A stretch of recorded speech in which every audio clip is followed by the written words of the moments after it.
you to all of our session one speakers. I'm going to read a few questions here. So panelists, I'll ask you to unmute yourselves as the questions come over to your way, beginning with a question for Natalie. For the CNDB, are there any plans for adding CN food group equivalent values that would enable comparisons to the school meal or other CN food group requirements? This would be especially helpful for USDA recipe items, which often include more than one food group. I'm assuming that the speaker is asking about the meal pattern contributions for the school meals. And at this time, we are not planning to add those into the database. It's strictly a nutrient database. So, and you know, it doesn't rule it out in the future, but for now, we're focusing on our new process and increasing the amount of nutrients, as in the number of products that we have in our database. Understood, thank you. Kyle, I believe this next question is for you. Can you give some hints to get a rough value for each given food in the 24-hour recall we're collecting?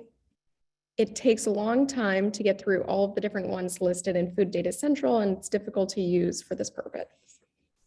And one of the challenges of Food Data Central that Naomi's going to be covering in her presentation tomorrow is the fact that we have a lot of different data types on Food Data Central. And we have to do our best to try and represent all of these different types of data within one system.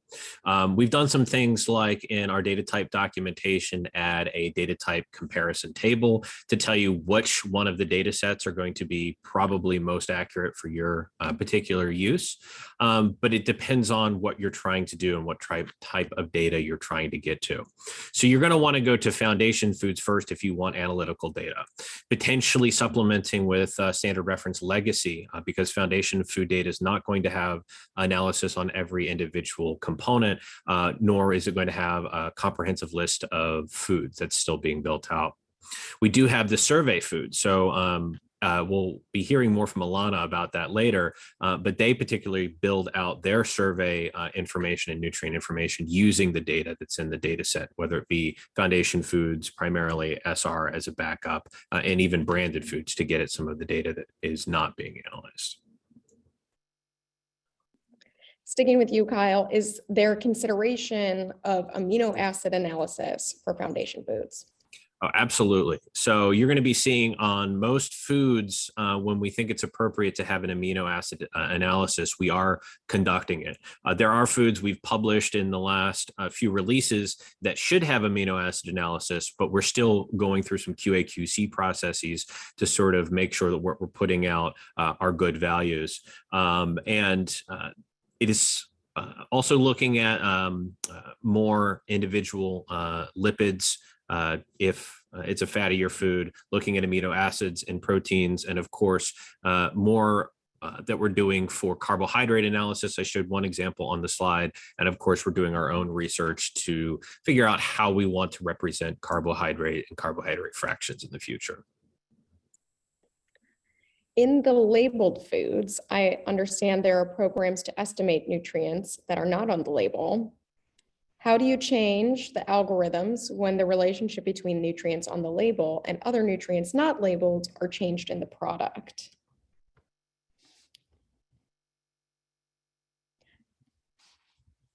Kyle, that one is for you again. Is that one for me again? This might cover some of the other questions on the label products as well.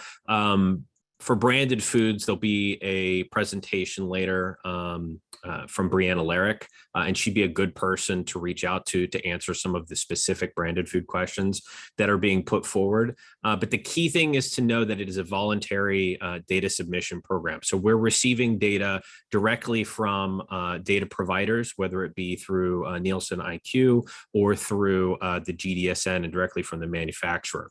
And so the data, there are a lot of data controls that we put on here, but it's still just data that's submitted and labeled data. We are not currently working on a sort of imputing missing nutrient values in our data set. We're only taking the values that we receive from branded foods and publishing them forward. With some quality controls that are happening on the data providers level, both through Nielsen IQ and through One World Sync, through the products that are coming through GDSM. I know that's a little complicated, but I'd recommend checking out the data quality and control guide that is published in the data documentation for branded foods for more information on that.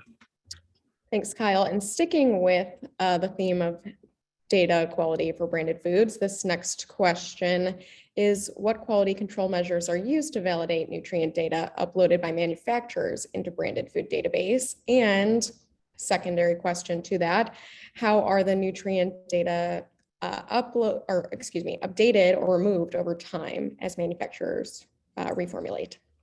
Right. A lot of complications here. And I'm seeing Dustin reached out on here. Dustin, if you have more specific questions, reach out to me directly, because this gets pretty complicated depending on what your specific use case is. But we have different quality control methods. So we have two different data providers for branded foods.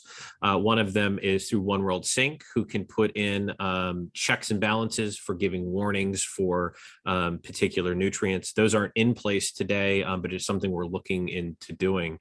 And Nielsen IQ has its own flagging system for the nutrients that are being recorded on their labels to try and determine things that don't make sense and sort of validate what's specifically actually pictured on the label. So there are quality control for checking the pictures to the values that we're receiving from Nielsen IQ. And then it's the responsibility of the manufacturer who's providing the data through the GDSN to make sure that they're giving us accurate data that they'd like to be presented forward in our database.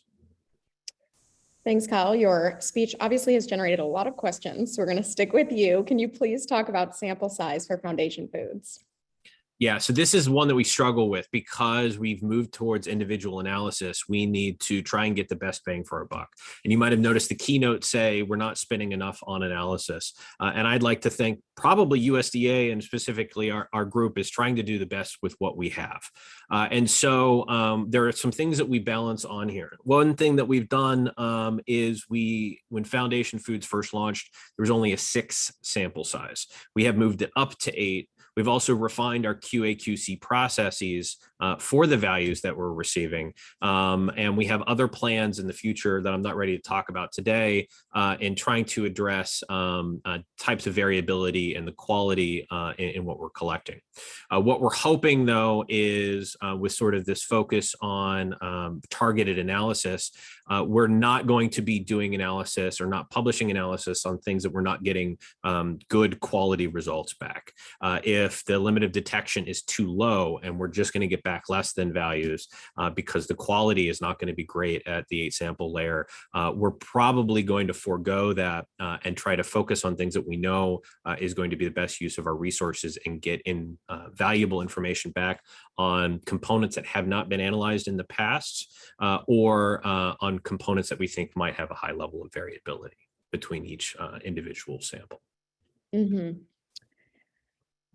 Sticking with branded foods, would adding a field to the branded foods designating whether a label data is from a 2016 label or a 1990 label be an addition, which could be done in the future?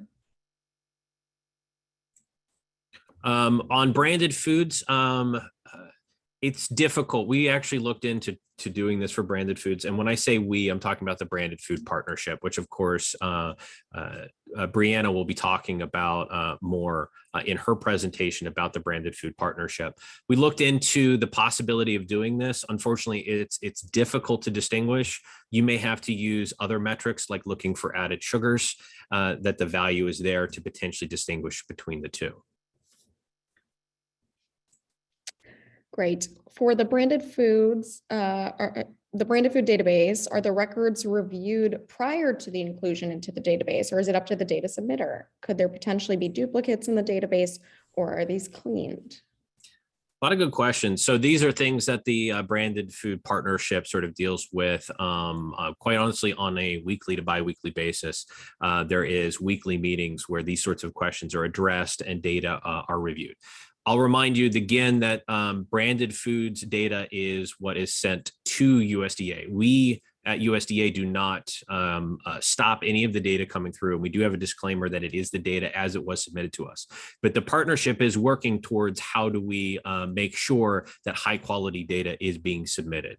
Nielsen IQ has their flag system for addressing things that seem to be suspect. And GDSN actively has outreach and works with One World Sync on working with the data providers to make sure that they're providing forward valuable data. Great. Isabelle, I see you've raised your hand. Anything to contribute to that? An accident. Okay, not a problem. Kyle, again, for you, Food Data Central, is this a downloadable database that can be imported into other software systems that use nutrient values? Absolutely. We have right now CSV format and JSON format, as well as access to our API. The downloads are generated every 6 months when we release in April and October. If you want the most up-to-date branded data, which updates monthly, then you'll need to use the API, which presents the data in a JSON format. You go to our website, you go to our API guide, and it'll help you get started. We've got a question about experimental foods. Are these foods that have not been included in Foundation or SR? How are experimental foods different? Again, Naomi Fukugawa will be talking more about Foundation Experimental, and I posted a link to the publication so you can get more on there. Experimental foods are meant to be something like a sister to Foundation foods.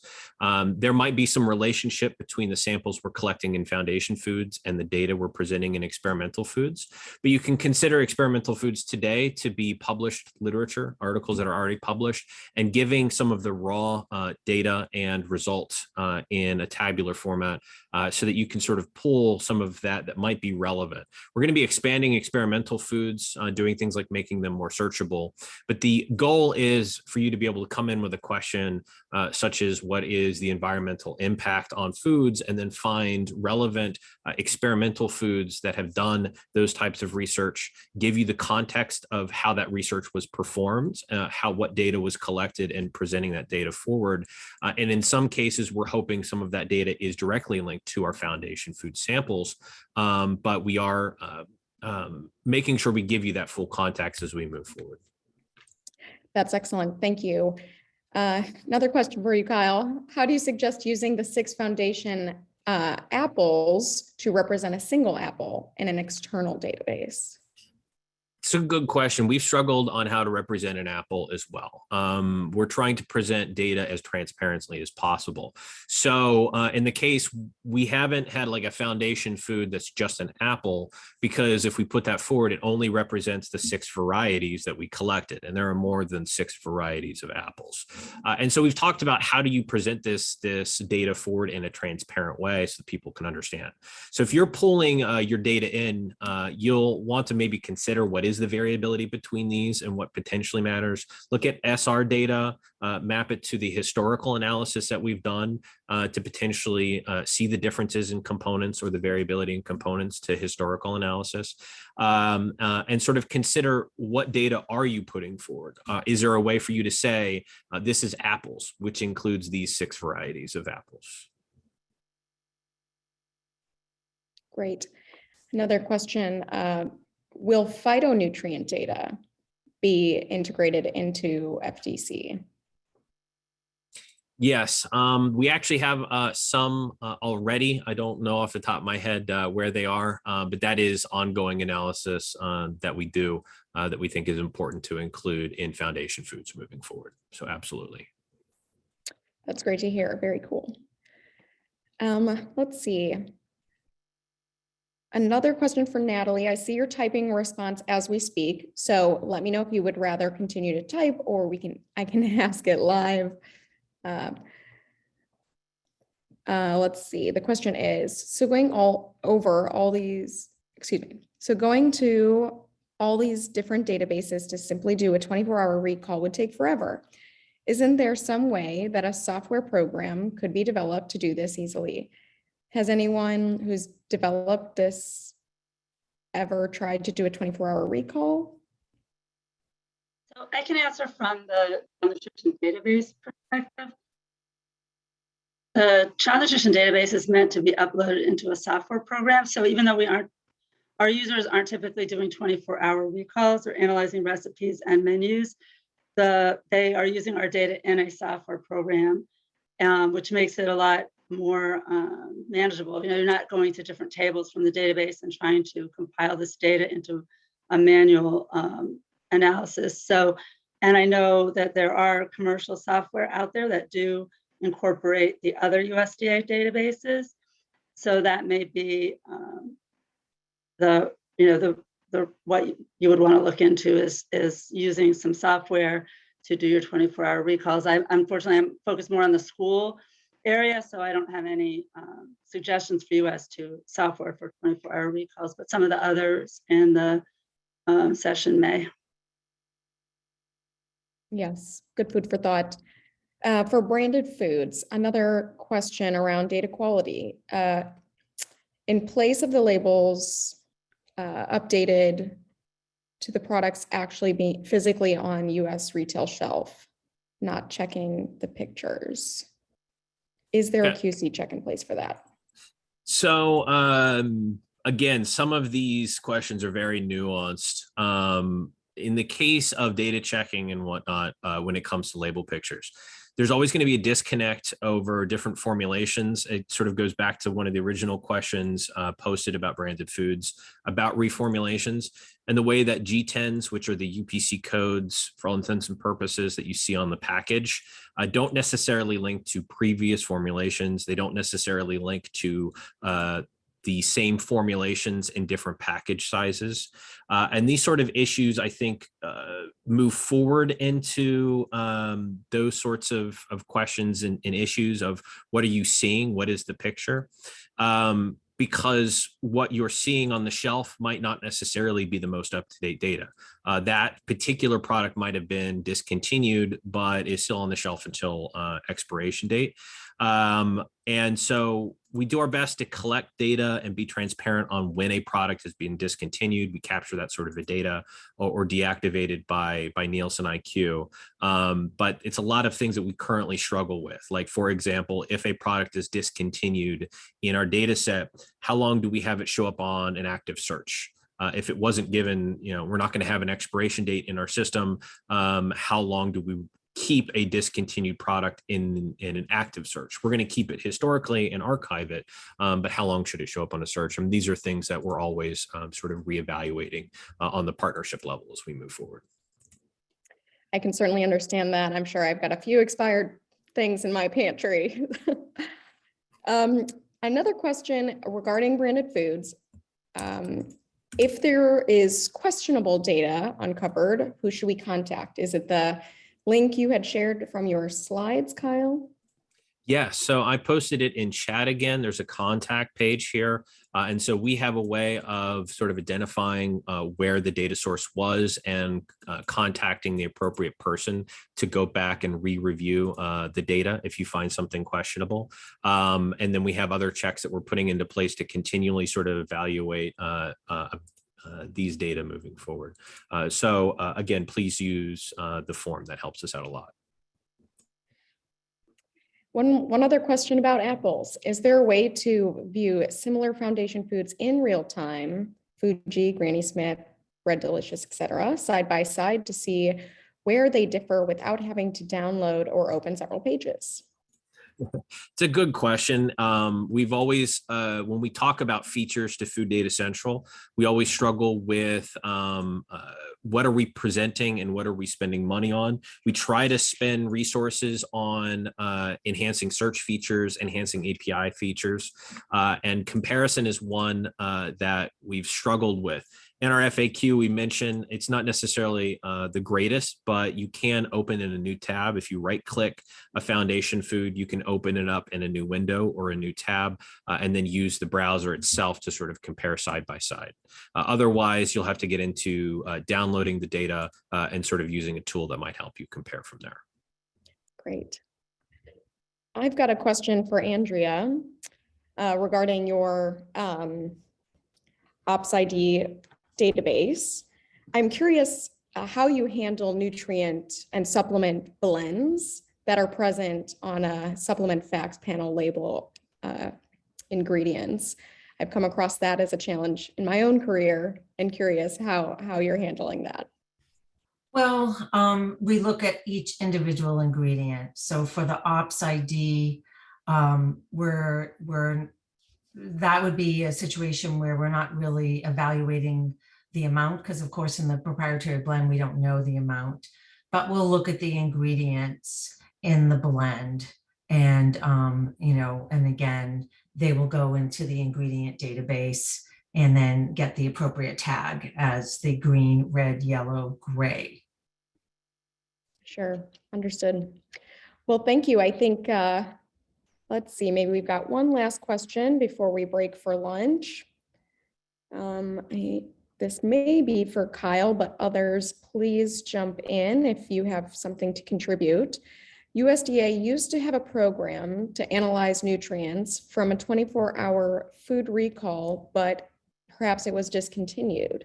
Does USDA plan to reinstall the program or similar programs to help people analyze their diets? All right, I might have misspoke. Maybe this is also a question for Natalie.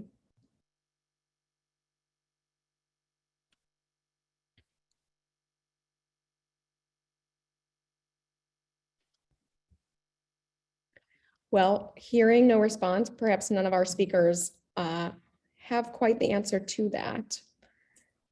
Perhaps real quick, Thea, I would say to hold out till after lunch and watch Alana Moshfe's presentation on F and DDS as far as how we sort of handle survey data in the USDA.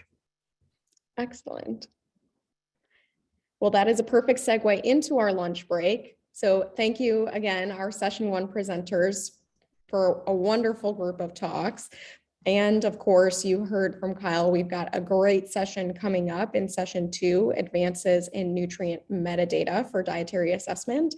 So please join us again after lunch at, let me quickly look at the time. We'll take a 45-minute lunch break now at approximately 1:50 p.m. Eastern time. Thanks again. See you then.